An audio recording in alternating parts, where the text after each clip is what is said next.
금요일에 나오신 성도님들 주님의 이름으로 환영합니다. 지난주까지 저희가 교회다운 이 교회 어떤 교회인지를 우리가 함께 살펴보고 기도했는데 오늘부터는 약 20주 동안 존 버년의 이 소설 철로 역정의 작품을 주제로 함께 하나님의 말씀을 살펴보고 또 우리가 함께 기도하고자 합니다.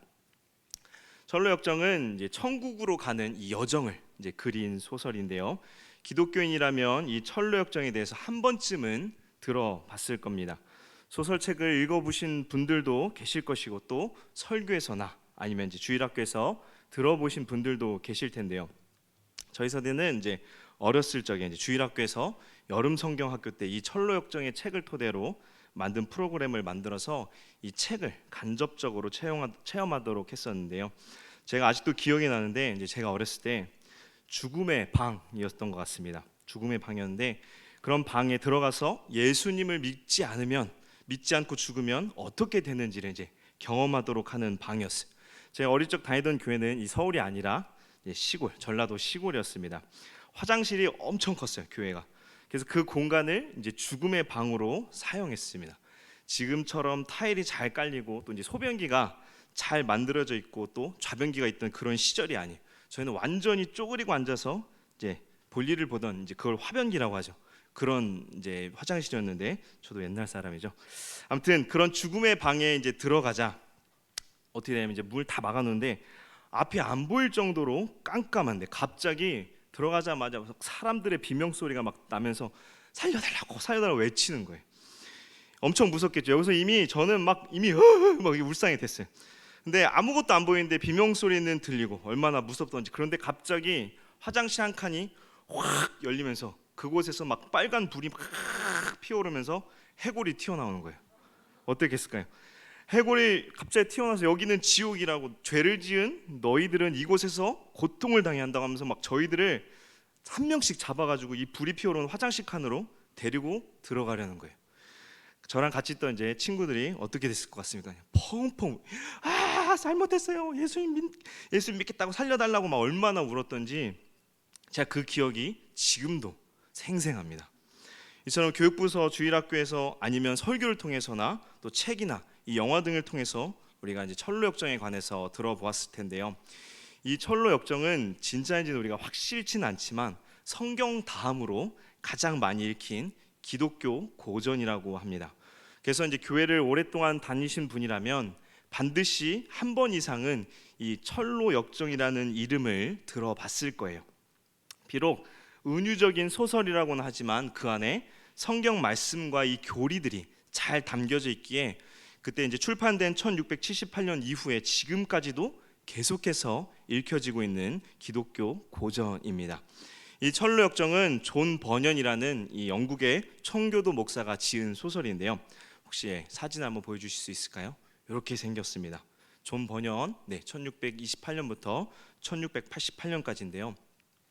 잠깐 이 존 버년의 생애를 보면은 존 버년은 철로 역정과 여러 가지 책들을 저술했지만 그가 자란 환경은 결코 유복하지 못했다고 합니다. 그의 아버지는 우리 담임 목사님께서 광고하셨던 것 같이 땜장이었는데, 땜장이는 금이 가거나 이 구멍이 난 것을 이 물건을 고치는 사람을 뜻하는데요. 존 버년은 이런 땜장이의 맏아들로 태어나서 자란 최빈곤층에 속한 사람이었습니다. 그렇게 교육을 거의 받지 못했겠죠. 그래서 존 버년도 군대를 일찍 다녀온 후에는 아버지를 도와서 이 땜장이 일을 했다고 합니다. 그럼 그가 결혼을 했는데 아내도 아주 가난한 여자였다고 해요.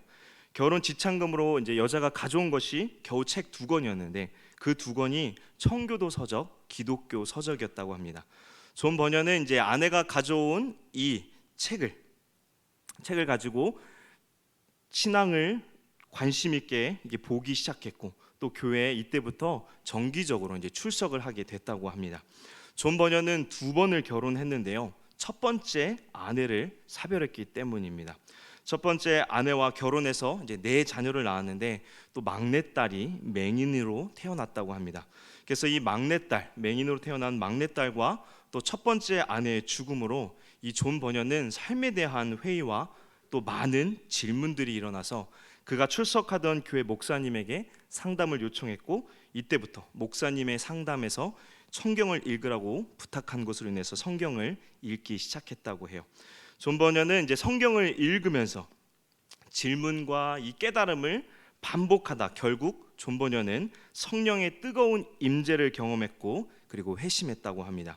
오늘 말씀을 보겠지만 존 버녀는 성경을 통해 자신의 비참함을 깨닫게 되었고 예수 그리스도의 이 보혈의 피로 자신이 하나님과 화평을 누리게 되었음을 깨닫게 된 것이죠. 회심 이후에도 존 버녀는 그냥 안주한 것이 아니라 계속해서 고민을 했다고 합니다.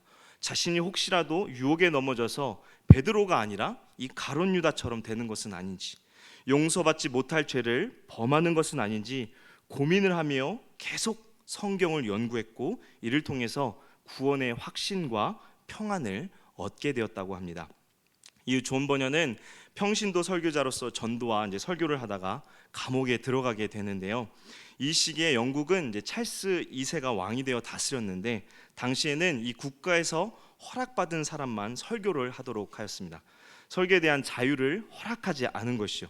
그러나 존 버녀는 이 설교 금지령에도 자신 속에서 막 이 끓어오르는 전도와 이 설교의 불길을 견딜 수가 없어서 계속해서 전도와 설교를 했고 이로 인해서 1661년에 체포되어서 감옥에 들어가게 됩니다.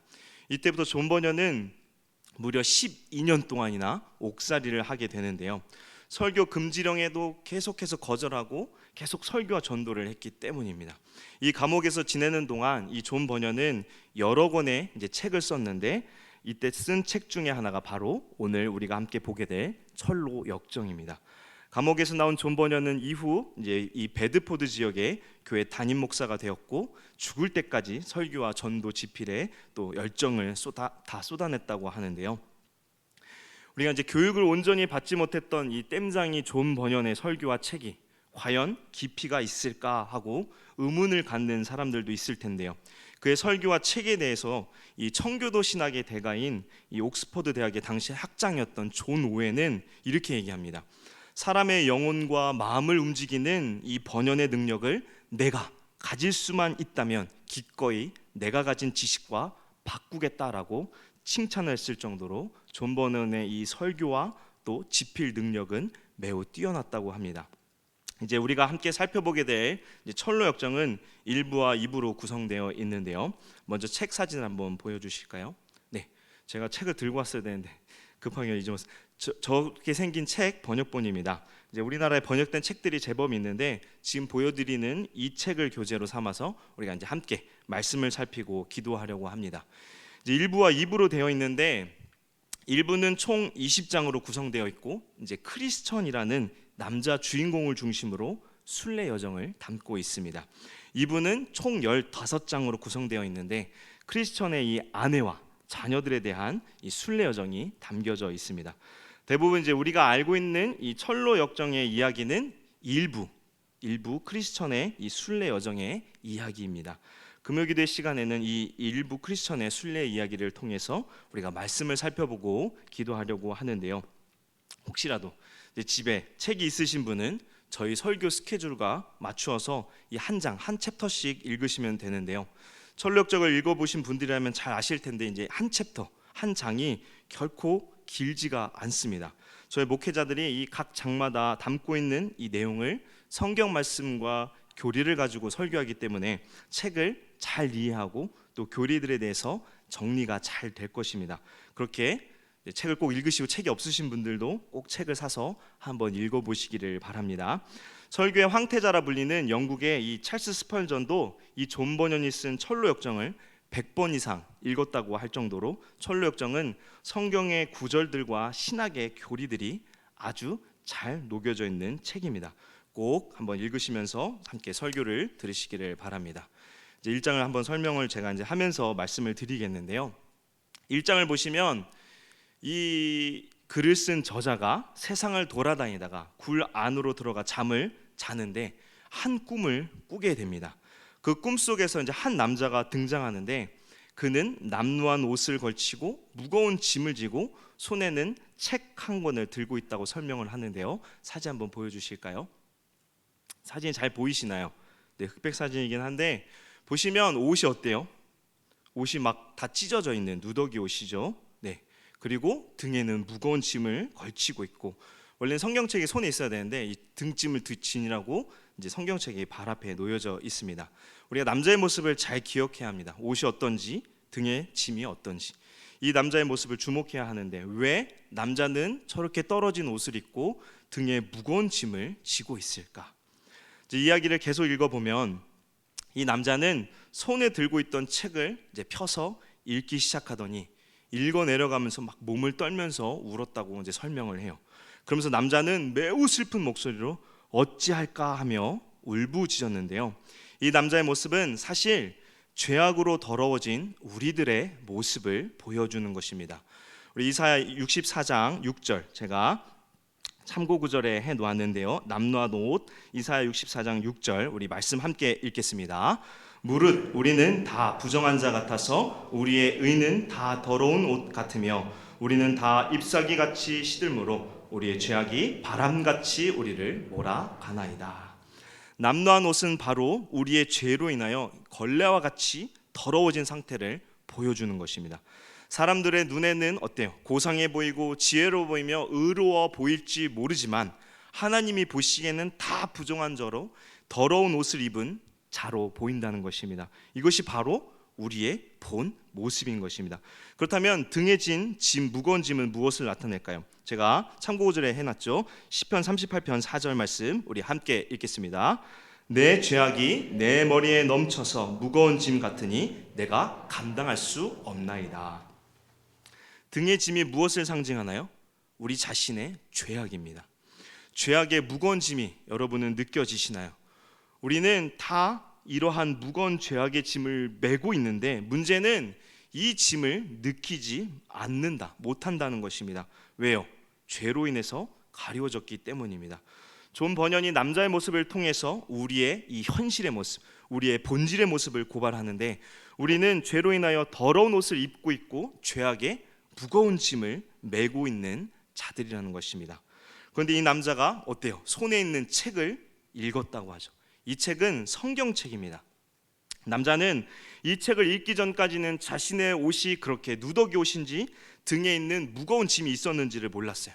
죄로 인해서 자신이 더러운 자였는지 무거운 죄의 짐을 메고 있는지 몰랐는데 책을 읽고 나자 자신의 옷과 이 등에 있는 짐이 이제 보이게 된 것입니다.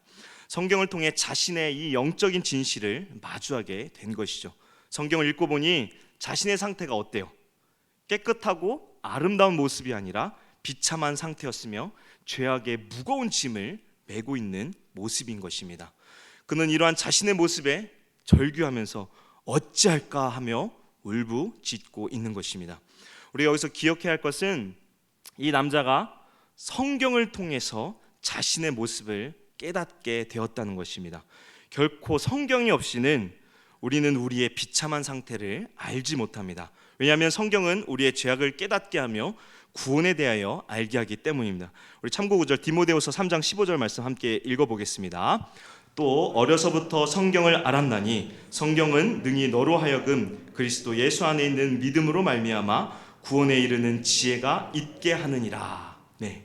그리고 말씀을 읽을 때 성령께서 그 심령에 역사하셔서 또한 깨닫게 하시는데요.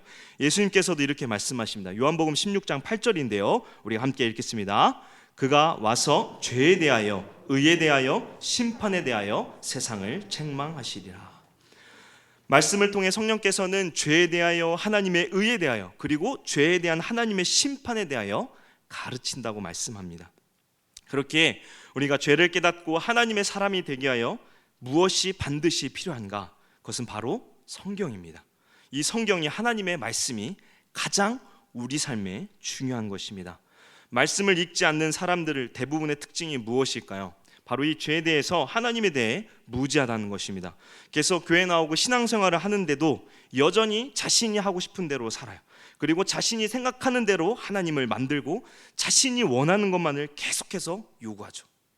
이러한 모습은 참 그리스도인의 모습, 구원받은 사람의 모습이 결코 아닙니다. 하나님을 모르고 어떻게 우리가 구원받았다고 자신 있게 이야기할 수 있겠습니까? 나중에 이 무지에 대해서 우리가 보겠지만 무지는 굉장히 위험합니다. 마지막 끝까지 쫓아가요. 우리가 하나님의 백성이라면 반드시 성경을 읽어야 하고, 우리가 왜 죄인인지, 우리가 어떻게 구원을 얻을 수 있는지, 구원받은 사람은 어떻게 살아야 하는지 우리가 성경을 통해서 반드시 잘 알아야 합니다. 그래야만 우리의 믿음이 흔들리지 않고 하나님을 의지할 수 있는 것입니다. 존 버녀는 성경의 중요성, 성경만이 우리를 바른 삶으로 인도한다는 것을 책을 통해서 계속해서 강조합니다. 성경은 우리로 구원을 얻게 하며 성화의 삶을 살아가는데 가장 중요한 지표가 되는 것입니다. 우리가 맥체인 성경 읽기를 계속해서 하고 있죠. 우리가 하나님과 함께, 성령님과 함께 동행하려면 반드시 우리가 말씀을 읽어야 합니다. 매일의 삶에 말씀과 함께하는 저와 여러분 되기를 바랍니다. 이제 자신의 죄악된 모습, 이 진노의 심판을 받는다는 사실을 이제 깨닫게 되면 어떻게 반응합니까? 아까 말씀드렸듯이 남자 주인공이 어찌할까 하고 탄식하게 된다는 것입니다. 이는 사도행전 2장 37절에 베드로의 설교를 듣고 마음에 찔림을 받은 자들이 한 고백과 같은데요. 말씀을 보시면 베드로의 설교를 이제 그들이 이 말을 듣고 마음에 찔려 베드로와 다른 사도들에게 물어 이르되 형제들아 우리가 어찌할꼬 하거늘. 이 탄식은 자신의 죄가 얼마나 중한지를 깨닫게 되고 이 죄를 어떻게 용서받을 수 있을까 고민하고 근심하는 이 영적인 울부짖음인 것입니다. 그리고 이러한 영적인 울부짖음은 고통스럽지만 우리로 하여금 회개하게 하고 구원에 이르게 하기에 반드시 우리가 거듭나기 위해 필요한 울부짖음인 것입니다. 이것을 이제 회심이라고 말하는데요. 회심은 죄를 깨닫고 죄에서 돌이키기 위해 반드시 필요합니다. 남자는 이 회심으로 말미암아 이제 순례의 길을 시작하게 되는 것입니다. 자신의 비참한 상태를 확인한 남자는 이제 어떻게 하느냐? 집으로 돌아가게 돼요. 집에 돌아간 남자는 가족들에게 자신의 고민을 눈치채지 못하도록 하려고 감정을 최대한 억눌러 보지만 이 얼굴에 근심이 더욱 심해져서 결국 아내와 자녀들에게, 자식들에게 자신의 고민을 털어놓습니다. 남자는 이제 자신의 가족들에게 자신의 등에 있는 무거운 짐과 자신들이 사는 이 도시가 곧 불이 쏟아져서 잿더미가 된다는 사실을 이야기하며 아직도 구원받을 수 있는 길을 발견하지 못했고 우리가 모두 죽게 될 것이라고 가족들에게 말하는데요. 여기에 가족들이 어떻게 반응하는가 하면요, 가족들은 아버지가 미친 것이 아닌가 하고 놀랍니다. 이 모습이 바로 회심한 사람과 그렇지 못한 사람의 차이입니다. 비록 가족일지라도 어떻습니까? 회심하지 못한 이 세상에 속한 사람은 회심한 사람을 볼 때마다 미쳤다고 하는 것입니다. 왜냐하면 죄로 가리워져서 자신의 옷이 더러워져 있는지, 죄의 짐을 메고 있는지, 진노의 심판이 있는지를 전혀 모르기 때문입니다. 도리어 회심한 사람에게 미쳤다라고 말하는 것입니다. 가정에서 혼자 믿음 생활을 하시는 분들은 이런 상황을 경험했을 거예요. 혼자 구원받은 사람은 가족들과 대화도 안 통하고 오히려 그 가족들이 그 사람을 이상하게 여기는 것입니다. 이처럼 놀란 가족들은 이제 남자에게 어떻게 하느냐? 남자에게 낮잠을 자면 괜찮아질 것이라고 하면서 잠을 청합니다. 그러나 남자의 고민은 더욱 그를 고통스럽게 해서 잠을 한숨도 못 자게 해요. 심각한 남자의 모습을 본 이제 가족들은 어떻게 하냐? 남자에게 이제 더 거칠게 하고 까다롭게 굴면은 이러한 모습이 사라질 것이라고 생각해서 비웃기도 하고 또 남편에게 또 아버지에게 야단을 치기도 하고 또 아주 무시해 버리기도 합니다. 포기하게 만드는 것이죠. 그러나 남자는 자기 방에 들어가서 오히려 자기를 이해하지 못하는 자기 가족들을 불쌍히 여기며 그들을 위해서 기도하고 또 자신의 계속된 이 괴로운 심정 때문에 슬퍼합니다. 어찌나 마음이 괴롭고 슬픈지 남자는 이제 혼자 들로 나가 거닐기도 하고 또 말씀을 읽기도 하고 기도도 드렸지만 여전히 그 마음에 낙심이 가득 차 있는 것입니다. 그러면서 남자는 이렇게 말하며 울부짖는데요. 내가 어떻게 하여야 구원을 받을 수 있을까? 죄와 심판에 대하여 깨달았지만 그가 어떻게 해야 구원을 얻을 수 있는지 몰랐던 것입니다. 이제 남자가 절망하고 있을 때 전도자라는 사람이 나타나 남자에게 왜 울고 있느냐고 묻습니다. 전도자라는 남자가 등장을 하죠. 그래서 남자 주인공은 이렇게 대답을 해요. 선생님, 제가 손에 들고 있는 이 성경책을 읽어보니 저는 언젠가는 죽을 수밖에 없고 죽은 후에는 심판을 받게 되어 있습니다. 하지만 저는 죽기도 싫고 심판을 받기도 원치 않으니 어떻게 하면 좋을까요? 이 질문에 전도자는 함부로 권고나 지시를 하지 않는 것을 우리가 책을 통해 볼 수 있는데요. 전도자는 남자의 상태가 어떠한지를 파악하기 위해서 다시 이 남자에게 질문을 합니다. 이 세상은 여러 가지 악으로 가득 차 있는데 왜 선생님께서는 무엇 때문에 죽기를 꺼려 하시는 겁니까? 그러자 남자는 이렇게 얘기를 해요. 제 등에 지어진 이 무거운 짐이 나를 무덤보다 더 낮은 곳으로 떨어뜨려서 저 도벳, 여기서 도벳은 이사야 30장의 33절에 말씀하는 지옥을 뜻하는데요. 이 남자는 저 도벳에 빠뜨리지 않을까 두렵기 때문이죠. 감옥 생활도 감당하지 못할 터인데 더군다나 심판을 받고 무서운 형벌을 당하는 것을 어찌 제가 견디겠습니까? 하고 대답을 해요. 남자는 자신의 이 등에 있는 무거운 짐 때문에 자신이 지옥에 갈 것 같아서 너무나 두렵다고, 그래서 죽기 싫다고 얘기를 하는 것입니다. 그러면서 이제 이렇게 얘기하죠. 감옥 생활도 감당하지 못하는데 그보다 더 힘들고 어려운 심판의 형벌을 어떻게 받겠느냐. 여기서 존 버녀는 이제 자신의 감옥 생활에 견디기 힘듦을 이 남자의 말에서 드러내는데요. 독자들에게 죄에 대한 이 심판을 받고 형벌을 받는 것이 감옥 생활보다도 더 끔찍하고 힘들다는 것을 말해주고 있는 것입니다. 이제 남자의 말을 들은 전도자는 그럼 왜 그렇게 멍하게 서 있느냐고 다시 묻죠. 그러자 남자는 어디로 가야 할지 몰라서 그럽니다라고 대답을 합니다. 여기에 이제 전도자는 이 남자에게 양가죽으로 만든 두루마리를 하나를 이제 건네주는데요. 거기에는 어떻게 써 있느냐? 임박한 진노를 피하라라고 적혀 있습니다. 이는 세상에 임할 하나님의 진노의 심판이 있는데 이것을 피하는 구원을 얻으라고 말하는 것입니다. 이 두루마리를 이제 본 남자는 전도자를 바라보면서 그럼 어디로 떠나야 하냐고 묻습니다. 그러자 전도자는 손을 들어서 이제 한 곳을 가리키며 이제 남자에게 말하는데요. 저쪽에 있는 좁은 문이 보이십니까? 라고 말합니다. 예수님께서 누가복음 13장 24절에 보시면 좁은 문으로 들어가기를 힘쓰라 내가 너에게 이르노니 들어가기를 구하여도 못하는 자가 많으니라 하고 좁은 문으로 들어가라고 예수님께서 말씀하죠. 전도자는 예수님의 말씀을 따라 좁은 문으로 가라고 안내를 합니다. 그런데 남자는 이 좁은 문이 보이지 않았어요. 왜일까요? 아직 성경에서 말씀하는 이 하나님의 구원에 대한 이해가 부족했기 때문입니다. 우리가 회심한 직후에 어떤가요? 우리가 회심한 직후에는 죄를 깨닫기는 하지만 우리가 어떻게 구원받았는지, 그리고 구원받은 백성이 어떻게 살아야 할지, 하나님께서 구원을 어떻게 이루시는지 정확하게 모릅니다. 믿음으로 구원 얻는 이 복음을 회심한 직후에는 잘 모를 수밖에 없어요.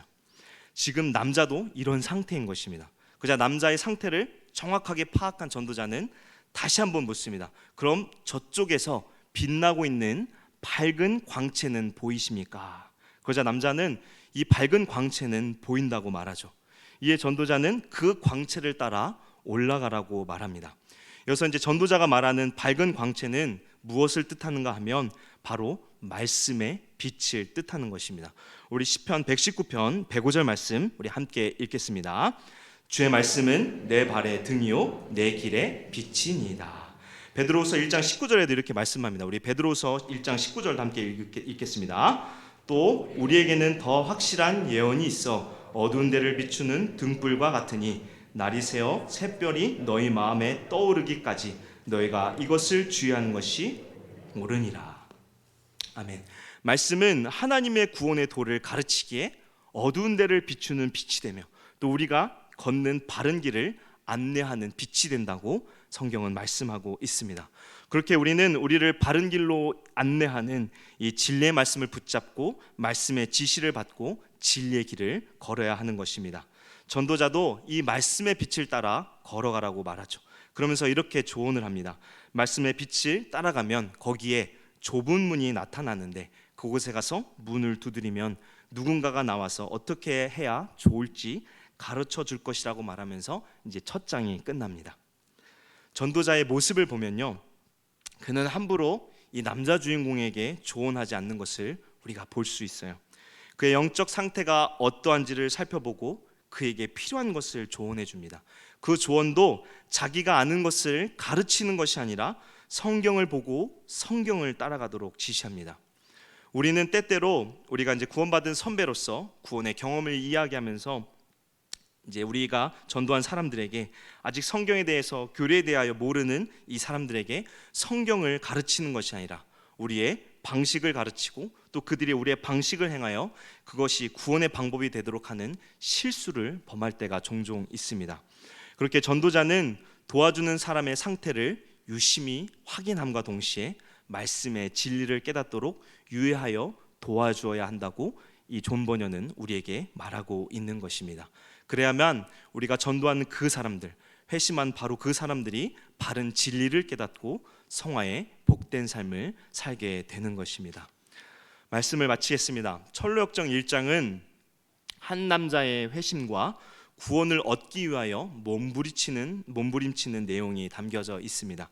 그는 성경으로 말미암아 자신의 상태를 깨닫게 되었고 이제 근심하게 된 것입니다. 이 근심은 세상의 염려, 근심이 아닌 영혼 구원을 위한 근심이었습니다. 이 근심에 대하여 사도 바울은 이렇게 말씀합니다. 고린도후서 7장 10절 11절 말씀인데요, 오늘 본문 말씀입니다. 우리 함께 2절 말씀 다시 한번 읽겠습니다. 하나님의 뜻대로 하는 근심은 후회할 것이 없는 구원에 이르게 하는 회개를 이루는 것이요 세상 근심은 사망을 이루는 것이니라.